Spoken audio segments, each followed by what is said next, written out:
you have a massive email list to work with, and your email campaign is ready to go. But most of your targeted audience never even get to see them. Why? Well, that's simple, because your emails trigger spam filters and put never to see the sunlight again. Now, I'm sure you're not the only one facing this kind of issue with email deliverability. So, if you're either a marketer, an affiliate, or a professional who works with bulk emails in general, this is the video that will change everything for you. So keep watching to the end to beat the spam folder once and for all.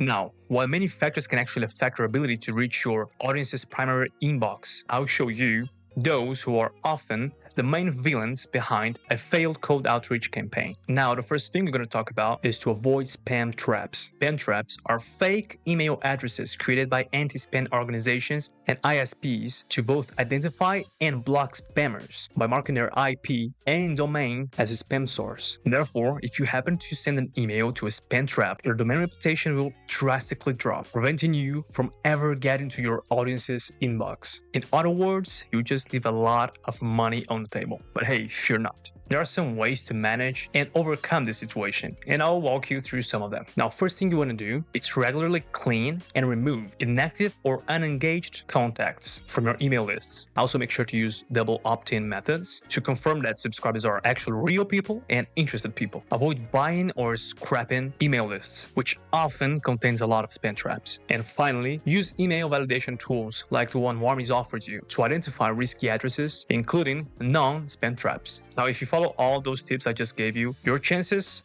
are very, very low to actually fall into a spam trap. Now, the next thing you want to check to make sure your bulk emails won't be a waste of both money and time is to gradually ramp up your frequency of sending emails. Now, there's not an absolute rule about how many emails you can send daily, but our experience and data strongly suggest you should start slow and then scale up steadily. So in other words, you can begin with 10 to 20 emails per day, then work your way up to 150 or even 300 emails every day. Why? Ramping up allows you to build your center reputation without triggering the spam filters. After all, you don't want to risk overloading both your domains and IP addresses too soon, right? And that's why starting small and then consistently growing over time is so crucial to make sure your cold emails will actually reach the inbox and avoid the spam filters. Now, moving forward, here's another thing you can't miss. Do not use HTML on your outreach campaigns. I mean, never.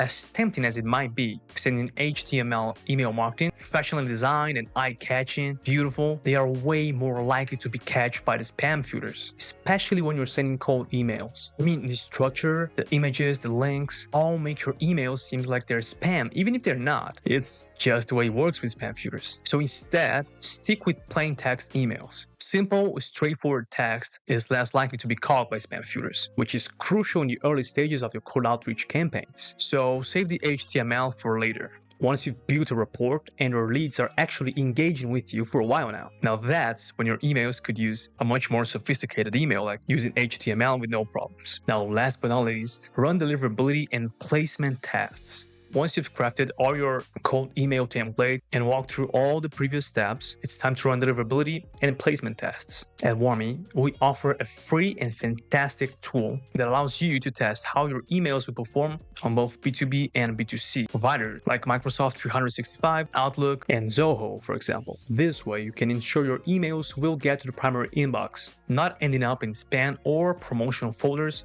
where your leads won't be checking. By the way, it's really easy to access our free tools. Just go to warmy.io and you're going to see up there the specific window, check our free tools. I highly advise you to use them as they will be crucial for the success of your cold email campaigns. Also, by running these tests, you get real data on how your emails are placed, which allows you then to adjust and optimize before sending to your full list. It's all about making sure your message gets seen and doesn't get lost in the noise, right? Now that you've got your cold email strategy set up, it's time to give you my strong piece of advice. Black Friday is coming and it's right around the corner. We've already passed mid-September, and trust me, if you wait until November to get started, you won't be seeing the results you're hoping for. Planning your Black Friday campaigns right now gives you the head start you need to maximize your outreach, getting your emails to the right inboxes, and of course, convert more leads into sales. And I'm here to help you step by step. So if you're ready to kickstart your Black Friday campaign, click on this video right here that's showing up for you, where I'll be sharing 5 golden tips to prepare your business to the biggest sales opportunity there is in the whole year. Don't forget to like, subscribe, and hit the notification bell so you won't miss the valuable content that's coming up that will help you get your business to a whole other level. So hey, thanks for watching, and I'll see you in the next one. You crush your Black Friday campaigns. Thank you. Bye.